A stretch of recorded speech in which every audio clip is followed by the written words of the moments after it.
वो राष्ट्रीय शिक्षक शिक्षा परिषद के बारे में है। यह डीएलएड प्रथम वर्ष के 4th यूनिट में राष्ट्रीय स्तर की कुछ शैक्षिक संस्थाओं के बारे में हमें जानकारी प्राप्त करनी है।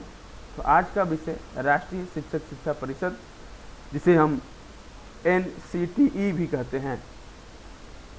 NCTE का मतलब अगर आप देखें तो राष्ट्रीय शिक्षक शिक्षा परिषद, जिसे हम अंग्रेजी में national council of teachers education, छोटे रूप में अगर हम कहें तो NCTE, यह भारत सरकार की एक संस्था है जिसकी स्थापना राष्ट्रीय शिक्षक शिक्षा परिषद अधिनियम 1993 के अंतर्गत किया गया था, जिसके आधार पे 17 अगस्त सन 1995 में NCTE की स्थापना की गई थी। इसका उत्तरदायित्व भारतीय शिक्षा प्रणाली के मानक प्रक्रियाओं एवं धाराओं की स्थापना एवं निरीक्षण करना है।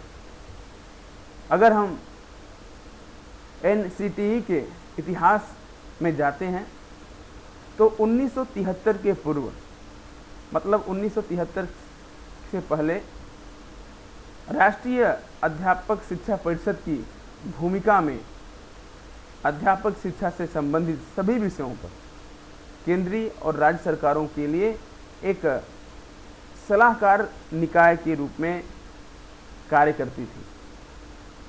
परिषद का जो सचिवालय राष्ट्रीय शैक्षिक अनुसंधान एवं प्रशिक्षण परिषद NCERT के अध्यापक शिक्षा विभाग में स्थित था।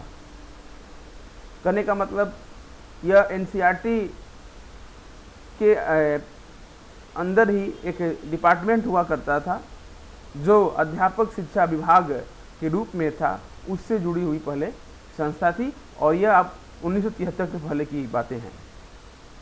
शैक्षणिक क्षेत्र में अपने प्रशंसनीय कार्य के बावजूद NCTE अध्यापक शिक्षा में मानकों को बनाए रखने तथा घटिया अध्यापक शिक्षा संस्थाओं की बढ़ोतरी को रोकने के लिए अपने अनिवार्य विनियामक कार्य को करने के लिए, उन घटिया संस्थाओं को बंद करने के लिए, उनको आगे न बढ़ने के लिए यह कार्य कर रही थी। जब राष्ट्रीय शिक्षा नीति 1986 आया और उसके आने पर एक आशा की गई थी कि एक ऐसी संस्था का हम निर्माण करेंगे, जो राष्ट्रीय स्तर पे शिक्षक शिक्षा की व्यवस्था को देखेगी, उनके प्रशासनिक, उनके प्रशिक्षण से लेकर पाठ्य पुस्तक पाठ्यक्रम के आधार पे शिक्षक शिक्षा पे एक नज़र रखने की एक राष्ट्रीय संस्था का निर्माण होने की बात कही गई थी नई शिक्षा नीति 1986 में। और उसी के उपरांत ये 1993 में इसकी स्थापना किया गया और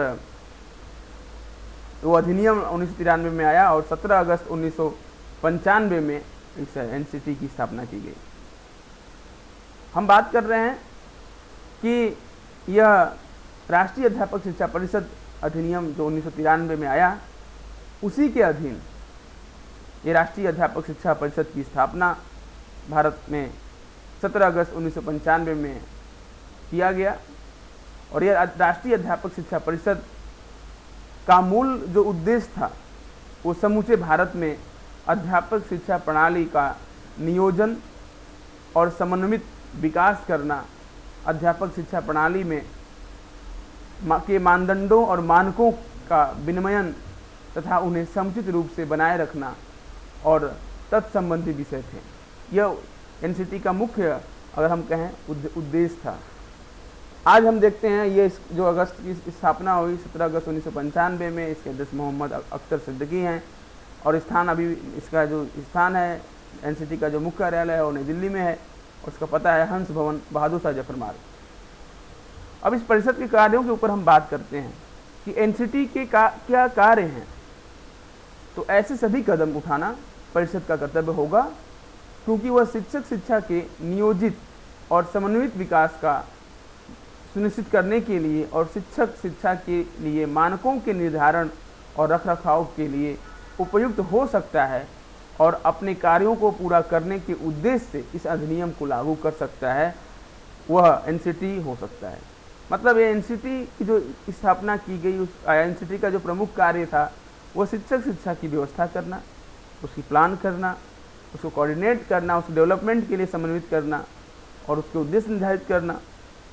शिक्षक शिक्षा की क्या मानक होने चाहिए, क्या नाम्स होने चाहिए, क्या कौन से मानक पे हम शिक्षकों की भर्ती करेंगे या शिक्षकों को प्रशिक्षण करेंगे, वह मानक का निर्धारण भी एनसीटी के द्वारा किया जाता है। यह इसका प्रमुख कार्य में से एक है। दूसरा, अगर हम बात करते हैं शिक्षक शिक्षा के विभिन्न पहलुओं से संबंधित सर्वेक्षण और अध्ययन करते हैं और उनके परिणाम का पुनः प्रकाशित करते हैं। यह एनसीटी जो है वह शिक्षक शिक्षा के विभिन्न पहलुओं से संबंधित सर्वे करता है, उसका स्टडी करता है और उसके रिजल्ट को भी प्रकाशित करता है। यह भी इसका कार्य है। तो सभी संस्थाओं का, भारत के जितने भी संस्थान हैं उन सभी संस्थानों के बारे में सर्वेक्षण करता है और उनका स्टडी करता है और उनके रिजल्ट को भी सबके सामने प्रकाशित करता है। शिक्षक शिक्षा के क्षेत्र में उपयुक्त योजनाओं और कार्यक्रमों की तैयारी के लिए केंद्र और राज्य सरकार विश्वविद्यालय अनुदान आयोग यूजीसी और मान्यता प्राप्त संस्थानों की सिफारिशें भी करना। मतलब यह जो एनसीटी है वो शिक्षक शिक्षा के क्षेत्र में समय समय पे राज्य सरकार को भी सहायता करता है, एक निर्देश देता है, एक सहायता करता है। केंद्र सरकार को भी वो एक तरह से सलाह देता है। इसके अलावा विश्वविद्यालय अनुदान आयोग और ऐसे बहुत सारी मान्यता प्राप्त संस्थाएं जिनके लिए सिफारिशें करता है। इसके और कार्य को, अगर एनसीटी के और कार्यों को देखें तो देश में शिक्षक शिक्षा और उसके विकास का समन्वय और निगरानी करना भी इसका मुख्य कार्य है। देश की जितने भी शिक्षक शिक्षा से संबंधित संस्थाएं हैं या विद्यालय हैं, विश्वविद्यालय हैं, उन सभी का निगरानी करना भी एनसीटी का मुख्य कार्य है। विद्यालयों में या मान्यता प्राप्त संस्थानों में शिक्षक के रूप में नियोजित होने वाले के लिए न्यूनतम योग्यता या व्यक्ति के संबंध में दिशा निर्देश का निर्धारण करना भी एनसीटी का प्रमुख उद्देश्य है। कहने का तात्पर्य है देश में के या हम कह सकते हैं कि विद्यालयों में शिक्षक के रूप में जो लोग प्रवेश लेंगे या जो शिक्षक बनेंगे उसकी क्या अर्हता होगी, क्या उसका प्रशिक्षण होगा, उन सभी बिंदुओं पे एनसीटी दिशा निर्देश देती है। शिक्षक शिक्षा में पाठ्यक्रम या प्रशिक्षण का किसी भी निर्दिष्ट श्रेणी के लिए मानदंड रखना, उसमें जिसमें प्रवेश के लिए न्यूनतम पात्रता मानदंड और चयन की विधि शामिल है। उम्मीदवारों को अवधि पाठ्यक्रम और अवधि पाठ्यक्रम सामग्री पाठ्यक्रम का निर्माण करना भी इसका मुख्य कार्य है।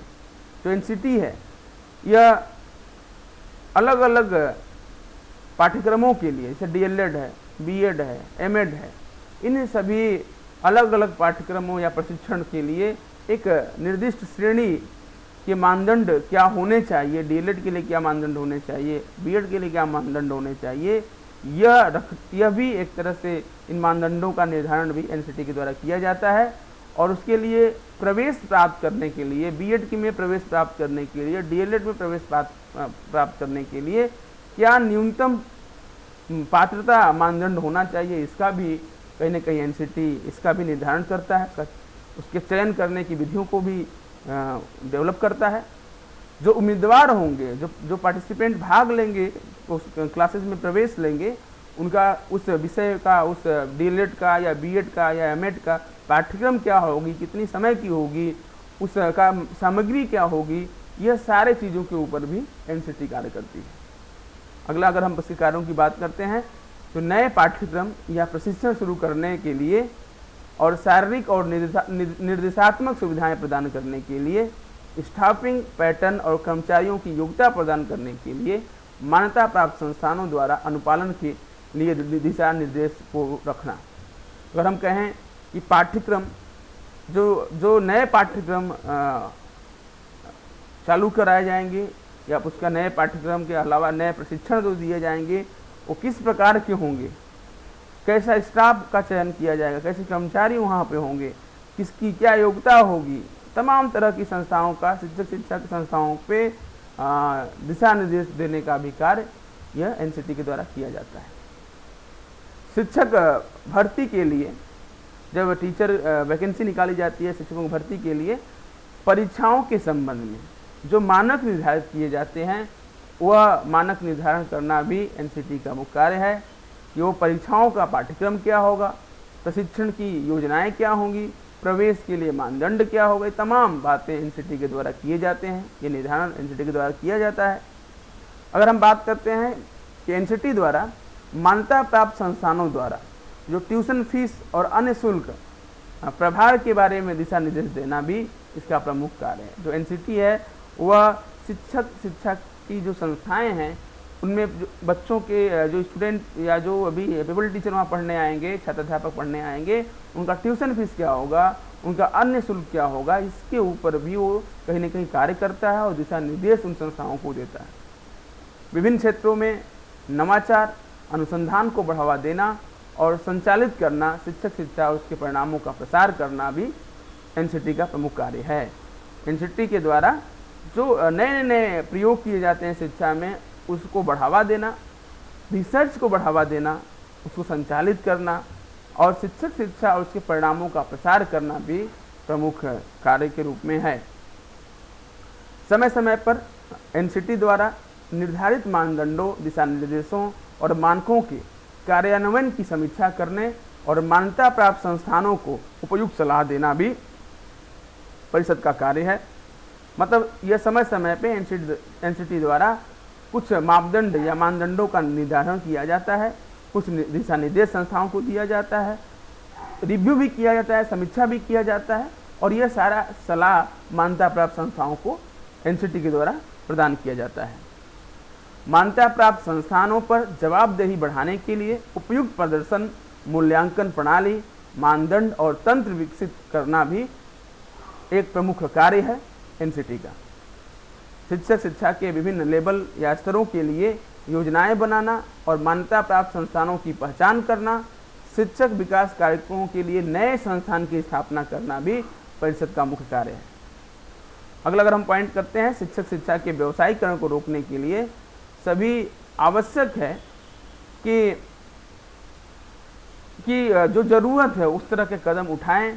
ऐसे अन्य कार्य भी हो सकते हैं जो केंद्र और राज्य सरकार के द्वारा एनसीटी को सौंपे जाते हैं, उन सभी पे कार्य करने का भी कहीं न कहीं इसका अधिकार है। तो जो हम बात कर रहे हैं अभी आप लोगों से एनसीटी के बारे में चर्चाएं थी और हम जो अभी तक चर्चा किए हैं परिषद के कार्य के रूप में, आगे हम लोग चर्चा करेंगे।